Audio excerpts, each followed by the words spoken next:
উপরটা হালকা ক্রিস্পি, ভেতরটা নরম আর রসালো।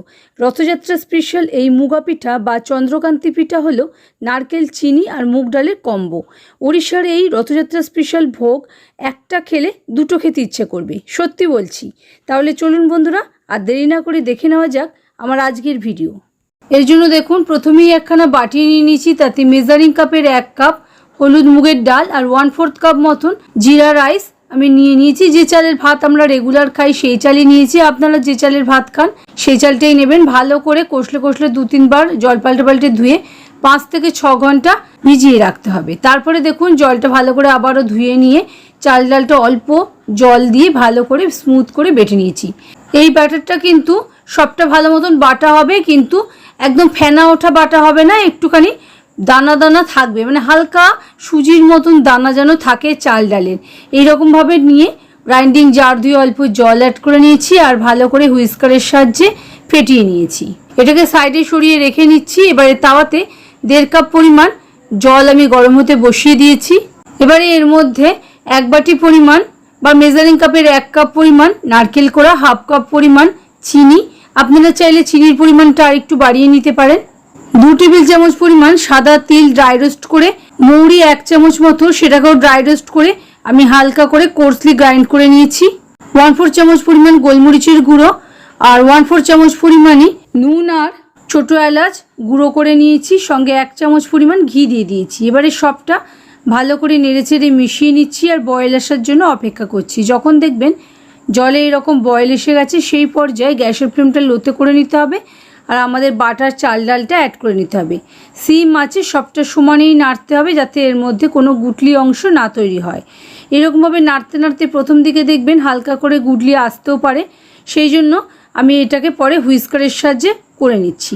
1/4 চামচ পরিমাণ আমি নুনও অ্যাড করে নিয়েছি, আপনারা আপনাদের টেস্টের অ্যাকর্ডিং নুন অ্যাড করে নেবেন।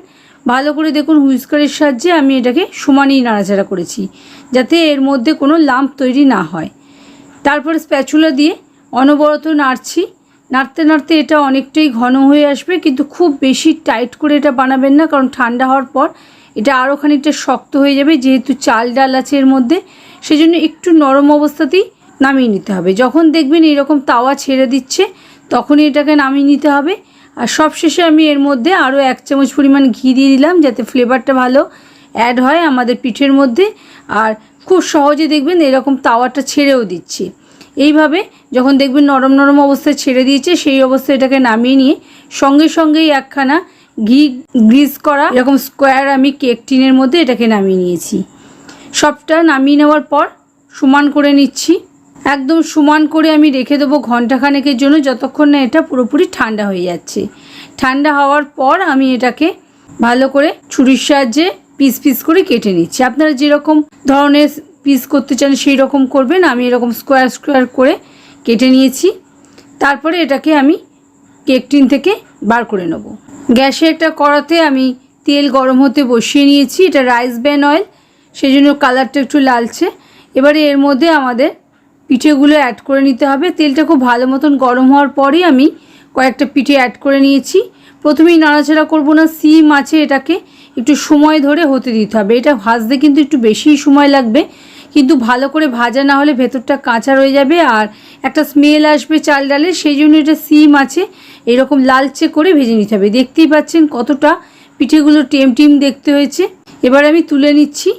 আবারও কয়েকটা পিঠে আমি অ্যাড করে নিয়েছি আর সিম আছে একটু 1 পিঠ ভাজা হওয়ার পর আবারও উল্টে পাল্টে পুরো লালচে করে ভেজে তুলে নিচ্ছি। এইভাবে পিঠেগুলো বানিয়ে নিয়ে গরম গরমও খেতে পারেন, আবার বাসি করে বা ঠান্ডা করেও খেতে পারেন, খেতে কিন্তু ভীষণই ভালো লাগে।